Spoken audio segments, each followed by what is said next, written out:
What's happening, YouTubes? Vector here, back again. Hope you're all well. Join me on a beautiful sunny evening. Peak of summer right now. Just cruising off to another meet. Heading down to Chequered Flag tonight. It's their fortnightly Wednesday evening meet. Haven't been down to this one for a little while. I've mostly been doing food. So thought I'd go down and show face and all that. And it's a nice little ride down there this way. You know, all my usual roads, but it's not too far. It's only about half hour for me, 35 minutes, which is nice. Beautiful evening.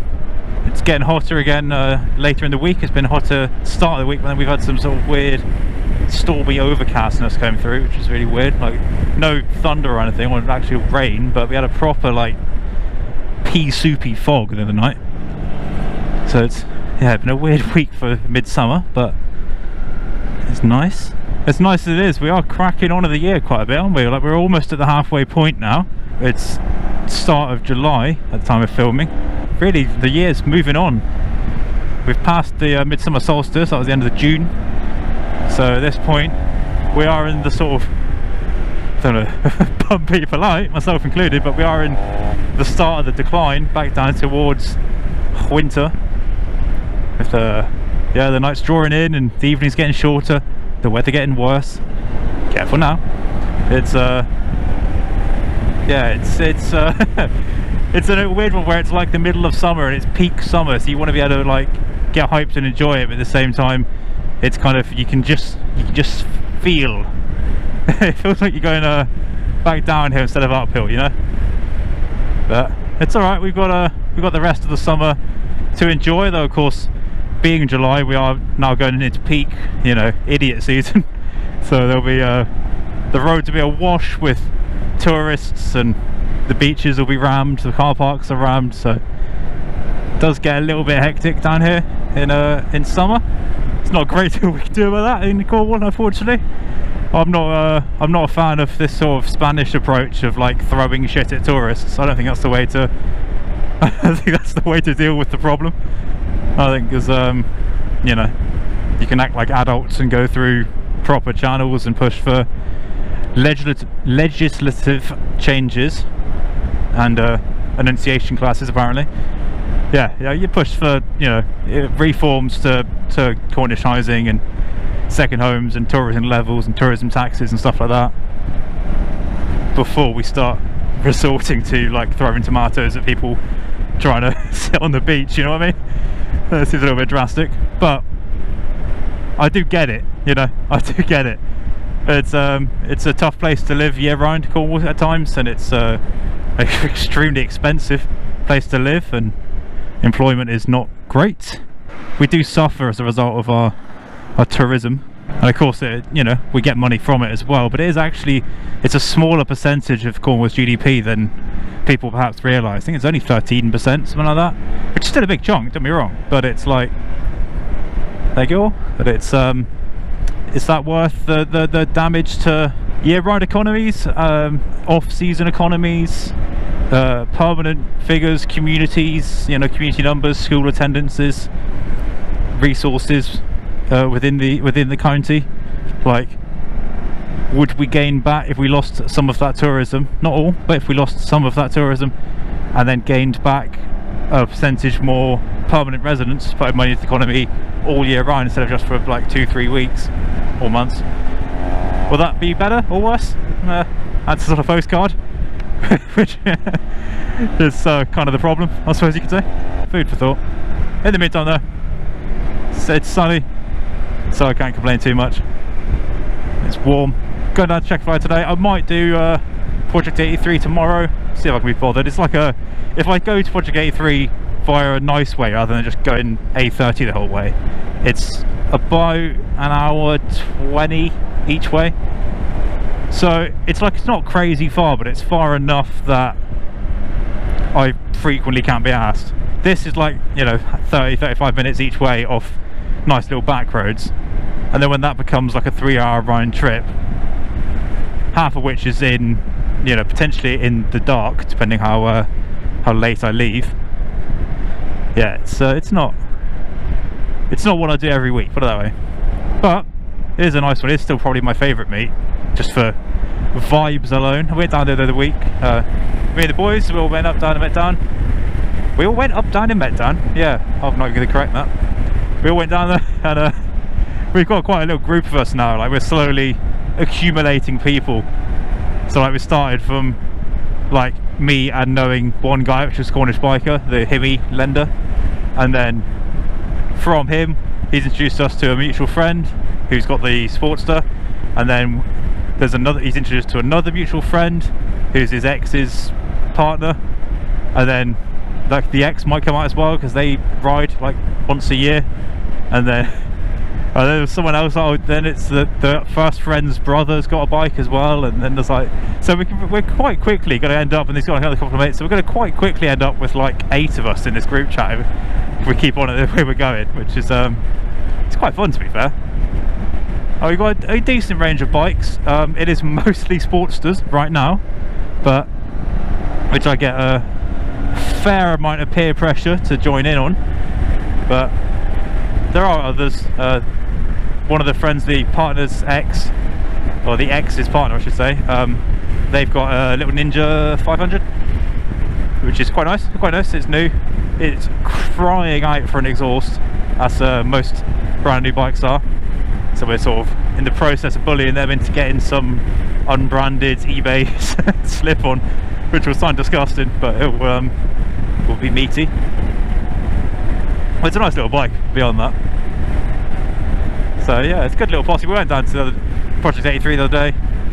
The rest of the lads came up from the south coast, so they did Damarels first and then came across and joined me at Project 83. I went straight down to Project 83 and had a nice time. I had a pizza. I went to Pizza. I don't remember the pizza name actually. It's opposite, like directly opposite Wesley Yard, where the Project 83 is. There's a pizza place there. I'll put it on the screen. Lovely pizzas, you know, a little bit pricey for a bike meal. It's actually quite reasonable for just like a general meal, but they're nice, proper stone baked, and you know, proper actual oven, which is nice. So I had the world's oiliest pepperoni pizza. Could have done with dabbing off really. I was kind of dripping in it by the end of it, but it was nice. And then I went to the beat. But today I'm being good. I had my dinner before I came out, so I don't go and get tempted to have some greasy burger. I'll just have drinks and maybe a slice of cake. We'll see. We'll see. You see, every time I see little roads like that though, as we pass the solstice, I mentioned this in a post on Instagram the other day. Follow me on Instagram, by the way, if you don't already. The Spectre 223, because some absolute bastard has sat on my name, so, or sat on an account that's too close to my name that they wouldn't let me have it. So The Spectre 223, and then I've also got Extra Spectre 223. First account is the bike stuff, main account, and then the second one is like non-bike photography and like arty stuff and you know, all of that poncy shit. So follow both of them, love me, give me numbers. But yeah, I mentioned this post over there. As we've now passed the solstice and I start looking ahead towards winter, because I'm forever a miserable sod and always focusing on the worst. It gets me thinking about like really needing a second bike, and like this bike being my one bike it's quite annoying already in summer, because I'm missing the small lanes and I'm missing like the single tracks and all of these like cool little places I used to go buzzing off to on the CG first and then on the Himmy second.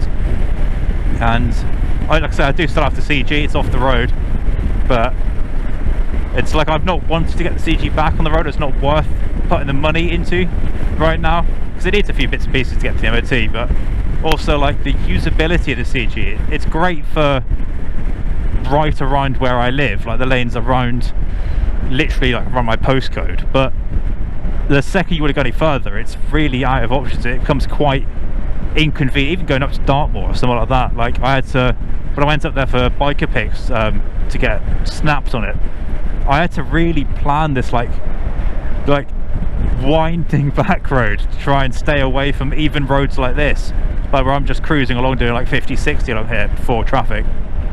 Like the little CG could do, you know, 40, probably 40 up this hill, 35 maybe, 55 on the flat, and that's when it was running better.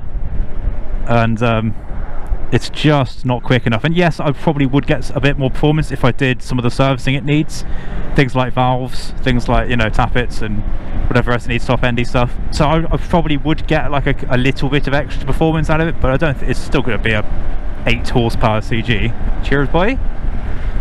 So really it needs to be a bigger bike for the second, which is not on the cards right now financially, but it's definitely got to be, because when it comes to winter I'm going to want a bike that I can A, take down the back roads, but B, that I can just ride in winter in general and not be constantly worried about either dropping it or low siding it, whatever, but also just getting it dirty and filthy with it being covered in salt. And you know, I want something a bit less precious than my beautiful Magna, which recently turned 30, by the way, this Magna.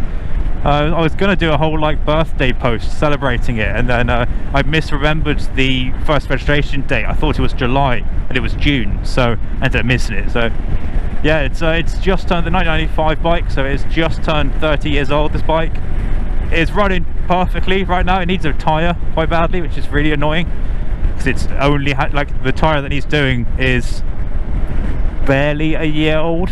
It's properly crap.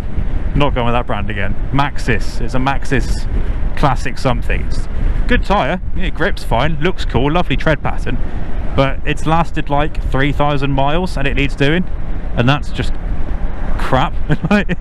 It's just not good enough. And like if it was like, you know, like a Super Corsa or something, like it was like some sticky track rubber, then I could understand it, you know, burning through quite quickly or squaring off quite quickly, which is what it's done. But it's like the world's most ordinary cruiser tyre, so it should be able to handle A, being upright for a long period of time, but B, you know, I ride this bike fairly hard, but I'm not doing burnouts, and I'm not doing, I say as I jump a speed bump, like I'm not doing burnouts, I'm not doing hard launches. I think I never do hard launches because I always like launch slowly, and then once I'm rolling the clutch is out, then I pin it. So the tyre's never spinning up, and I don't do, well, you couldn't do like skids or anything with this bike because the rear drum's too weak. So yeah, I don't know. I don't know what to say about that really, but you know, I'll get that done at some point. I'll probably get a Bridgestone to match the front, which is what I had on before. I don't like the tread pattern really aesthetically, but I'm sure it will be functionally fine, and that's the main thing. And if I think that one of the Bridgestones has that 2 compound thing, like it has the solid compound in the middle, so I'll probably look into that. And I'm also going to get my tyre guy is going to fit a 90-degree valve stem for me, which is going to make my life so much easier, because right now I basically cannot put air in my tyre at home. I have to always go to the petrol station because none of my pumps fit in the gap between the drum and the dish. Like the gap's quite small because it's a really weird sized wheel, and most of my pumps are leafers and they literally don't fit. So if I'm going to get a 90-degree, proper 90-degree, I don't want to screw on ones, like an actual fitted 90-degree valve, and then I can hook on and connect up nicely. Slight detour. See this? That car, up until maybe this year, that car was blue, but it was also been sat there for like 20 years, surrounded by like moss and dirt all down the road. Like it was like a proper forgotten car, and they've clearly taken it out and actually restored it, which is lovely to see.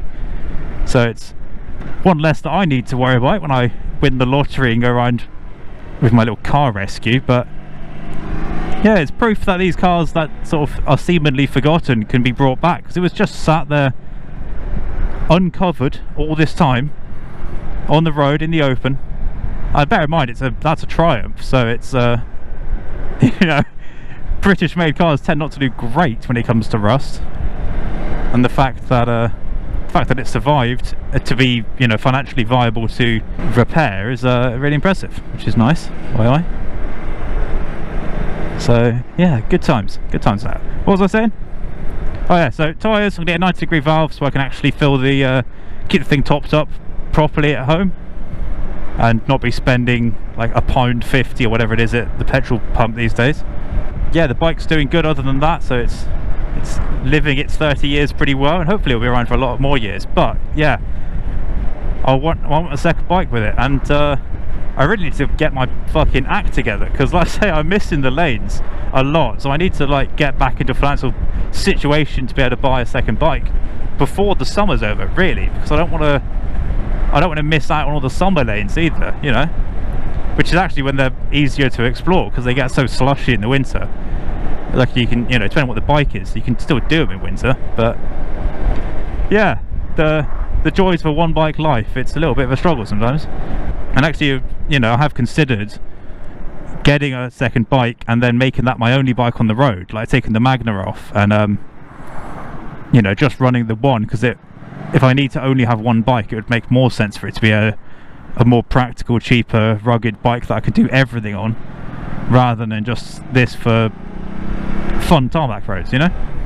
I don't think I'd go down to one bike, or a different one bike this year, because the insurance and the tax and all that's already paid up front, and the MOT has been done, so I wouldn't save any money doing that swap now. But yeah, maybe next year, we'll see, depending where I'm at, I suppose, with money. But I'm going to chill up now, because we're joining the A30 and you won't be able to hear Dick all over my bad mic, so I will see you at Chequered Flag.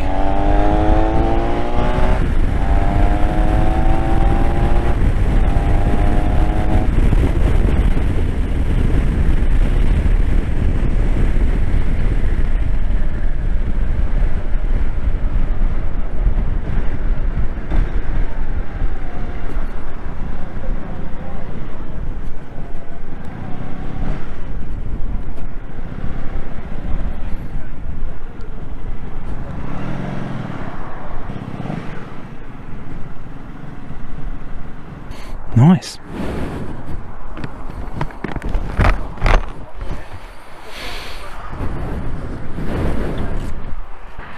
Oh yeah.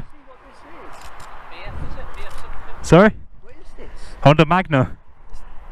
So it's the V4 out of the VFR motor.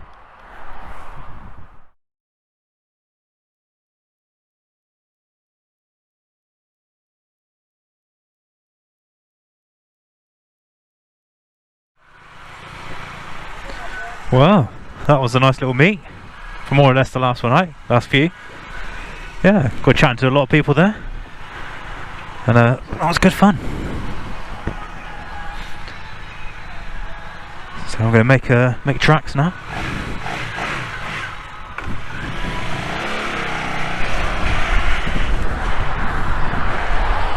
Yeah, it's a nice meet, Chequered Flag. It's small enough to be personal.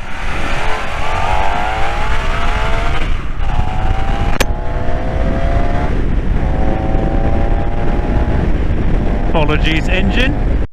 Oof. Someone call Nostradamus, tell him his services are no longer required. I've got it from here. A little bit cold for the old 0 to 70 run, but it's not great. Do what you can do about that. Yeah, no, it was really nice. I was chatting to a nice lad there. I don't know if I want to say his name on YouTube, but nice lad. I got chatting to yeah, all sorts of people. Good range of bikes, as always. Can't beat it. And now I've got a beautiful late evening ride home. Gonna get back at like 9:15 by the look of it. So yeah, solid use of an evening. So yeah, I'll probably wrap that one up here, boys. Thank you all for watching. Hope you're all doing well, having a good time. Yeah, thank you for watching. I'll see you all in the next upload. I'm gonna just waft back and enjoy this beautiful evening night. So yeah, ride safe, and catch you in the next one. Peace. Hey, Editing Spectre here. So, you can't really tell on the mic audio, but something has unfortunately gone quite badly amiss here. Initially, I could tell something sounded a bit funky, but as the bike was riding as normal, I just thought it was one of my earplugs coming a bit unseated and making the sound come through strangely. Sadly though, it was a pretty horrendous noise once I stopped to check, and I believe something in the cam chain or chain tensioner has let go. The older VFRs were quite known for issues in this area, and the Magnas also. At time of editing, I don't yet know what the outcome will be, but it's spectacularly poor timing for it financially speaking, so it'll be a little while before I come to any decisions. Watch this space, I guess.